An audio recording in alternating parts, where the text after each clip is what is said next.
Good morning guys, we're back at it again with another video. Thank you to everyone that checked out the house tour video, final house tour video showing some great shots on the inside when the lights are off and the lights are on in the evening time. Thank you to everyone who's checked it out. If you want to check out the video, there's a link down below in the description box and also up in the cards over my shoulder here. So if you want to check that video out, gives you a really good kind of like closure to the entire project here. And there's some things, some loose ends here that I want to kind of clean up before I start working on other projects, because we got a lot of other stuff going on. Some of them are going to be kind of more like fabrication things, like I'm going to build like or fabricate a welding cart, cool stuff like that. That is not, building a home, so to speak, some smaller things. So I'm excited for all that kind of stuff. But some loose ends that I wanted to tie up here is top 5 regrets that I have on this house build. Next week is going to be the top 5 things that I'm glad that I did, because there's a lot of things where I'm like, man, I'm so glad that we did it, and that I took the time and spent the money to do it when we're constructing it, as opposed to just feeling kind of like, man, that sucks that we didn't do that. So the number one regret that I have is not trusting my intuition.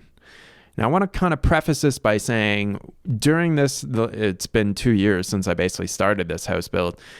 During those 2 years, I learned a lot. I learned a lot about construction, things that I didn't know. But also I learned a lot about myself. I learned a lot about relationships, specifically kind of more from like a spiritual stance, like trying to evaluate myself and how I'm reacting to certain situations and how that's affecting relationships.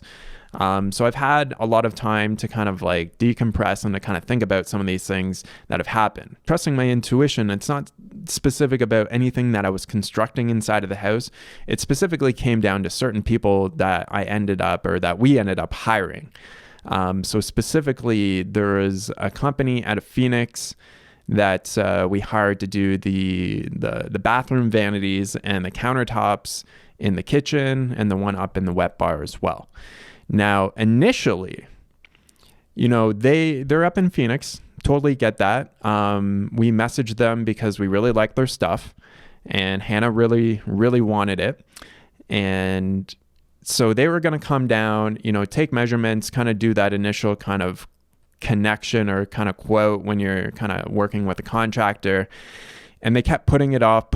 Oh yeah, we're going to be down in Tucson this date, so maybe we can get together at this time. And then it just really never ended up happening. And I could tell, like, even from that, my intuition was telling me, don't hire these people. They don't care about your project. Don't hire these people. They don't care about your project. Right? Like, those are things that I'm starting to think. I'm like, they just don't care. So we'll just find another alternative. So Hannah was really adamant about, getting their stuff. And, I want to obviously please Hannah with the things that I'm doing on this house as well. So we ended up driving up to Phoenix, which wasn't a big deal, but it did take a day out of our lives to basically connect with this contractor or this fabricator and to start to basically go over what we want in the house. We sent them the plan so they had an idea. Especially, the bathroom vanities, there wasn't they didn't have to take measurements beforehand because they're just kind of like plopped into place. Whereas like they could take measurements for they would have to take measurements for the countertops after the base cabinets are installed. So we went up there, they gave us an initial quote, and everything seemed to be going well. We put down, 50%. So they had a good chunk of change from us. I knew this guy didn't have his shit together. Is 3 weeks before drywall started. So this is when I'm working on the rough-in. I'm doing the plumbing, I'm doing the electrical, finishing all this shit before drywall. I have to schedule the drywallers, I have to schedule painters after that. And then I'm basically finishing everything to the point where it's like we're 100% ready for drywall. Now, I told this guy 3 weeks before drywall started, hey, I need those brackets so that I can install them in the walls, behind the drywall, so that you can install your vanities in the bathrooms, right? So all he had to do was basically fabricate or get the steel fabricated. I think he did them himself. Put them in a box, ship them down to me. They have, several many thousands of dollars worth of our money so that I can install it before drywall. Reminded the guy 3 weeks before drywall started.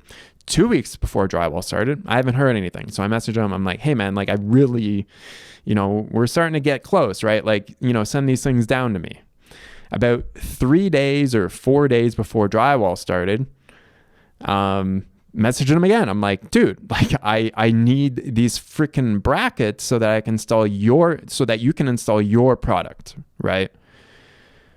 Still hadn't sent them out, even after I'd, reminded him 3 times, right? He finally sent them after I had to call him on the phone and totally just be a complete asshole to the guy, but he wasn't obviously leaving me much of a choice, because to me, I took it personally because I'm like, you're effing with my project right now. And the vanities and the countertops, it's not something that I should be stressed over. There's nothing there where I should feel an immense amount of stress. And the guy even said to me on the phone, oh, we could install those after the drywall's done and blah, blah, blah, blah, blah, and trying to make excuses for his behavior. And I'm like, dude, go to the post office, send me my shit, right? Send me the shit to make your job easier. Couldn't do it. So there was a lot of other things that ended up happening with these guys. And I could just tell initially they kept playing this victim stuff, like, oh, we're a small business, this and that. And I'm like, yeah, your service should be better if you're a small business. That's kind of the point. You should be able to go above and beyond what, the big companies are going to try to do. So not trusting my intuition. So I should have known to not work with this guy. We ended up doing it anyways, and it ended up causing me a lot of stress. We did end up getting everything. He did actually finish all of his work, which some other contractors did not do, even though they were promoted on this channel. They actually finished all their work, right? So kudos to them for that, but it was so stressful and so annoying working with this one company, not trusting my intuition. I take that on me, and people can never do better than they do. And that's how they definitely treat other customers. Doesn't matter that we're on social media. So that's why I could never recommend them to anyone else. And I'd actively say, do not work with these guys, because they clearly they're not organized and they don't have their shit together. The reason why I'm kind of harping on this point for a good amount of time is because this is not something that is just specific to construction. It can be to any aspect of your life. Trust your intuition, because, hindsight's 20/20. So you can always look at that back and be like, shouldn't have done that. So trust that intuition, trust that intuitive feeling. And that's one of the major regrets that I have. Number 2 regret that I have is just a couple of material choices. Not that the material choice, like the house is going to fall down or anything like that. It's just some things that I would have probably have changed, and that would be the sheathing and the plywood choice. So around the mechanical room, on the roof, the plywood that was on the second story here, I would choose to use either zip sheathing or any product from Huberwood. So the zip sheathing is really cool because you can just put the sheathing up there and then you tape the seams, and then it's like watertight. So how that is different than like a normal system is that you install the sheathing and then you put some type of water barrier on it, like you roll out tar paper, or there's other types of things that you can roll on the roof. The name is escaping me, right? The names are escaping me, but it's more of a man-made product and they do a great job.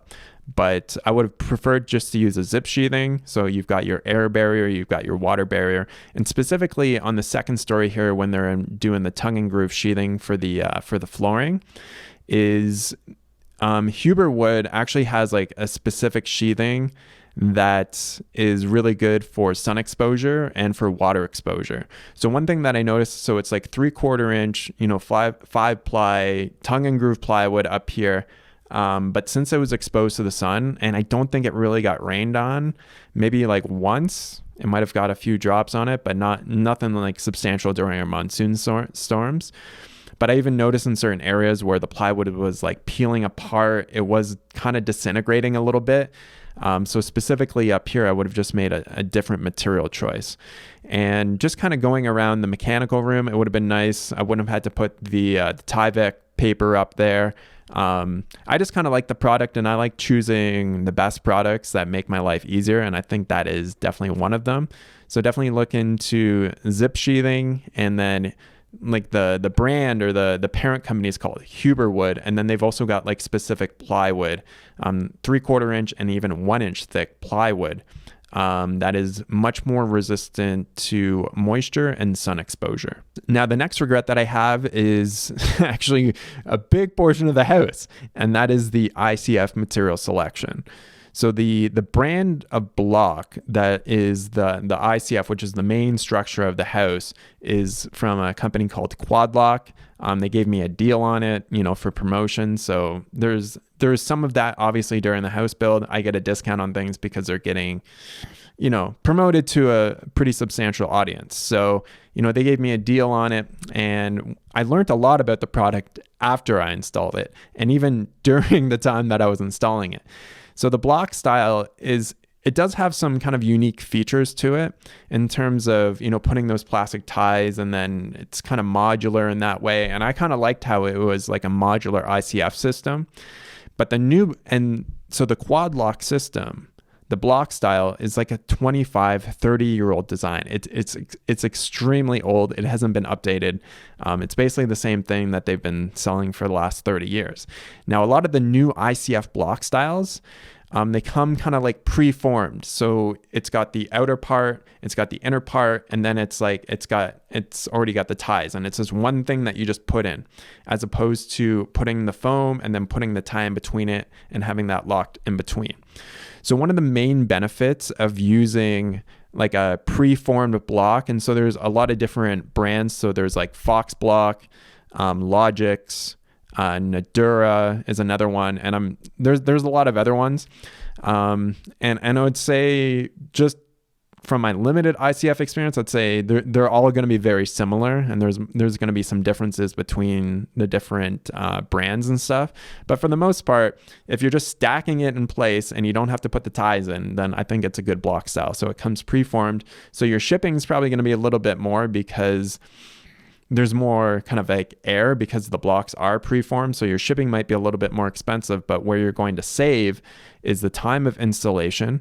And one of the other major things that I don't like about the quad lock is that they do not have continuous vertical ties going from basically your ceiling to your floor.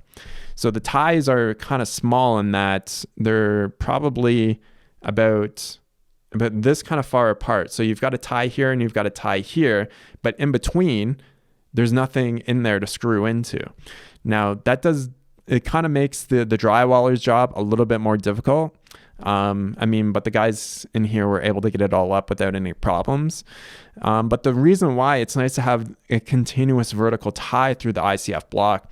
So this kind of got really annoying when I was installing some of our floating shelves, is that I wanted to be able to screw the bracket hardware directly into one of those ICF ties. But if the ICF tie didn't line up exactly where I wanted to put the bracket, then it's like I either got to find another way of doing it, of trying to use drywall anchors for floating shelf hardware is not good.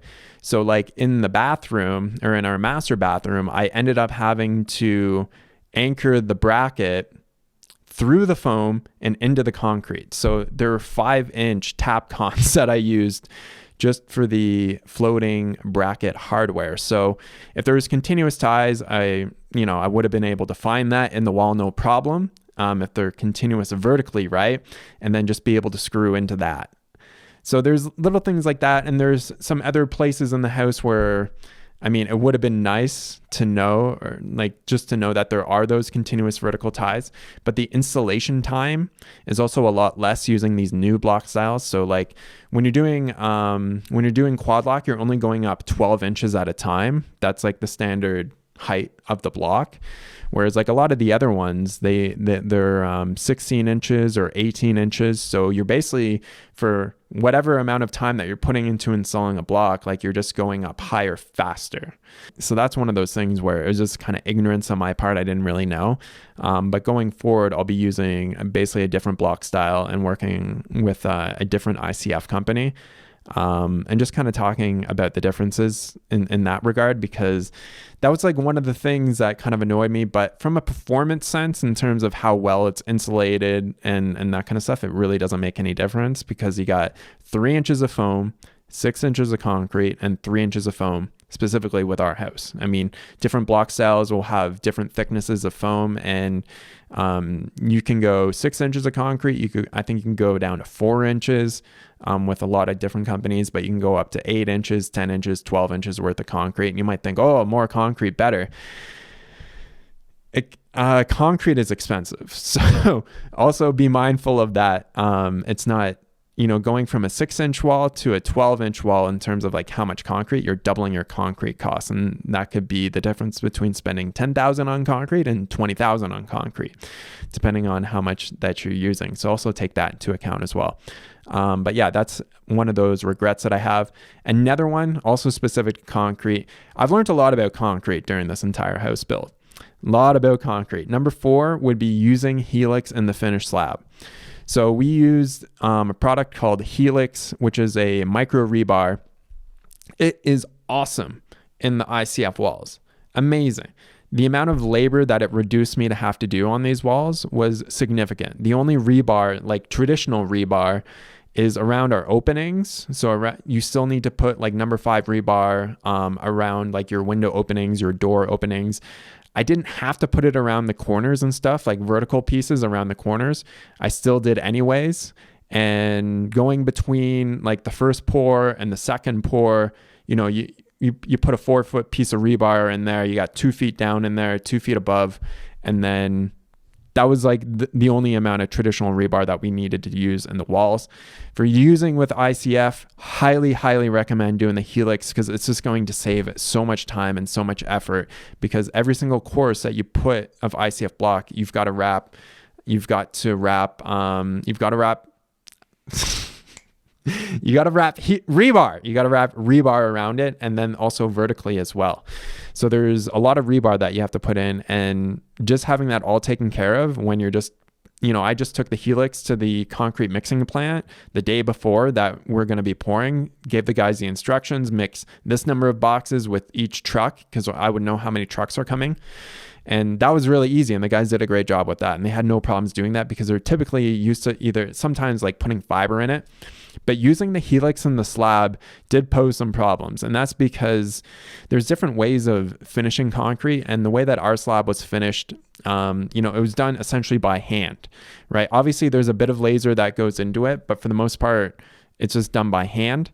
And the fact that it wasn't, perfectly smooth in terms of being like laser screeded, which they would typically do for, big manufacturing plants, like the slabs that the buildings are going to be going on, they're laser screeded, like the floors are so flat.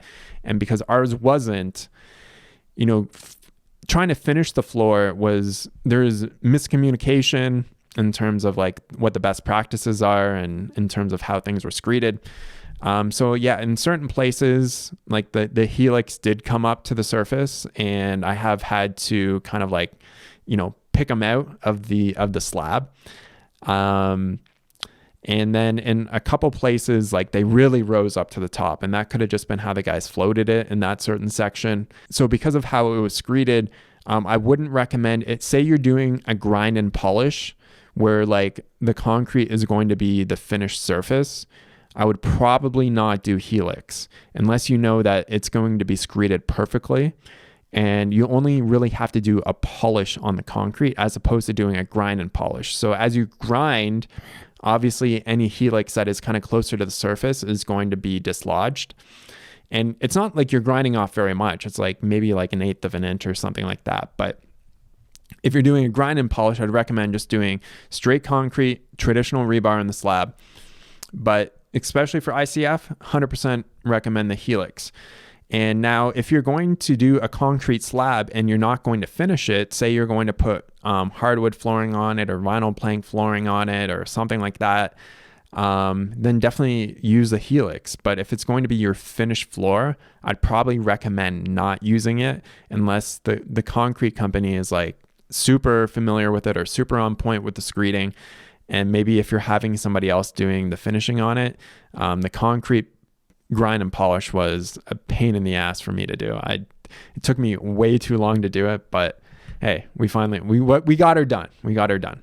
And another regret, this is number 5, is that I was too trusting with a couple of people that I hired. I'd pay them in cash, didn't have any quotes or estimates from them, let's just shake on it.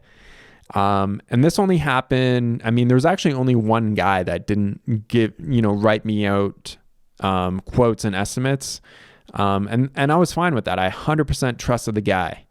But as things went on in terms of the build, I started to pick up on his mistakes, things that he totally forgot to do.